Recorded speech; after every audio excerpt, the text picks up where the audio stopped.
Good afternoon people, and welcome back to the Adams Eats Kitchen. How are we all? Hope you're having a good week. Now today I'm going to do another kitchen basics video.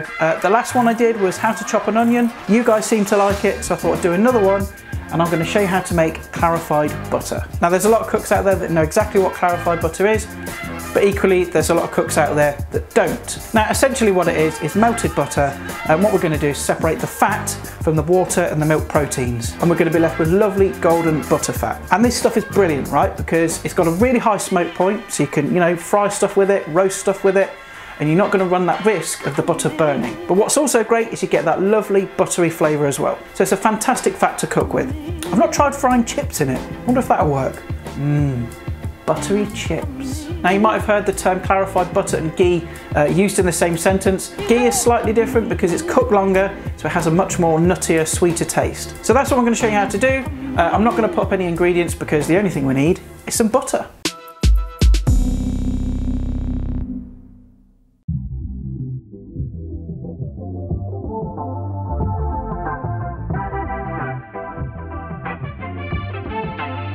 Right, okay, so I've got the butter here. Use unsalted. The reason for that is because you want a neutral fat at the end of it. Because if you add, kind of salted butter or anything else, you're just going to kind of taint the finished product. So use unsalted. And this process will work regardless of how much you're using. I'm using 2 blocks. If you want more, use more butter. If you want less, just use 1 block. Doesn't really matter. And all we need to do is just take a knife and just unwrap it, take it out of its packaging. And all I'm going to do is just roughly cut it into chunks, because this will just help it melt down quicker. Just kind of like that. Stick it in a saucepan and then just repeat that with the rest of the butter. Okay, so once you've cut the butter into cubes, it should look like that. And now we can get it onto the hob. And then we're going to get the gas on nice and low. And it's really important that your heat is not too high, because if it's too hot, you're going to scorch the butter before it's had time to clarify. So all we're looking to do at this stage is to melt the butter. So just tend to it, look after it, and make sure that all of that butter is melted. Right, so I've melted the butter and it's just starting to come up to a simmer. You can see these little white flecks that are coming to the top. That's the process starting. You'll find that the solids are going to start sinking to the bottom, and then this foam will start to form on the top, and we need to remove that. So in about another 30 seconds or so, this will get up to temperature, we'll start seeing that foam and we'll skim it off. So as you can see, just around the edges, the foam is starting to form. I've turned the heat up just a touch, not too much. We still want it quite low because we don't want to burn the butter. And all you need to do is just take a spoon and just lightly skim off all that kind of foam, just take it off as it comes. It's a bit of a laborious task, but it's worth it in the end. Right, so as you can see, I've taken my time with it. Just kept it on a low heat, and I've taken all that scum off the top, all that foam.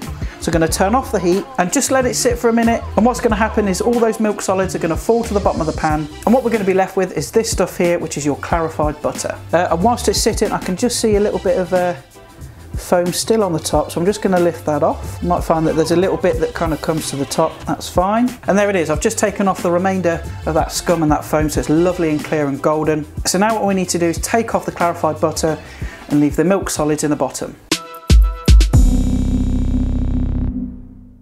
Right, okay, so I've got my saucepan here. I've got a suitable vessel. You can use, jam jars or kilner jar like this. And all I'm going to do is just take my saucepan and just tilt it forwards. And using a ladle, I'm going to get that clarified butter into there like so. Just keep it kind of tilted because, like I said, there might be some milk solids just sort of settled at the bottom. I've just switched over to a smaller spoon just to get the last bit out. I know it looks like a lot of work, but you just got to be a bit patient with it. And what you're kind of left with is you have to sacrifice a little bit of the actual clarified butter, because you don't want to go too far. But you can see there's that kind of white guff. That's your kind of milk solids at the bottom there. It's not really good for much. Throw it away. Use it for a suntan lotion. I'm going on a summer holiday. No worries for a week or 2. I'm left on a summer holiday for me and you.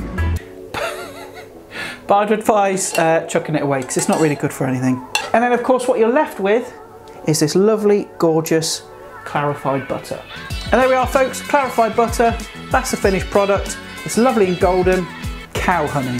And like I said at the beginning, it's really versatile stuff. And because of its high smoke point, you can treat it kind of rough, just like a sunflower oil. Fantastic for roast potatoes, cook your fish in it, fry your chicken breast in it, fry a steak in it. Oh yes. Butter fried steak. Come on, it's marvellous stuff. It's got a long shelf life as well. Let it cool down completely, stick it in the fridge and it'll last a good week or two. And it's ridiculously easy to make. I mean, that took 5 minutes of my life.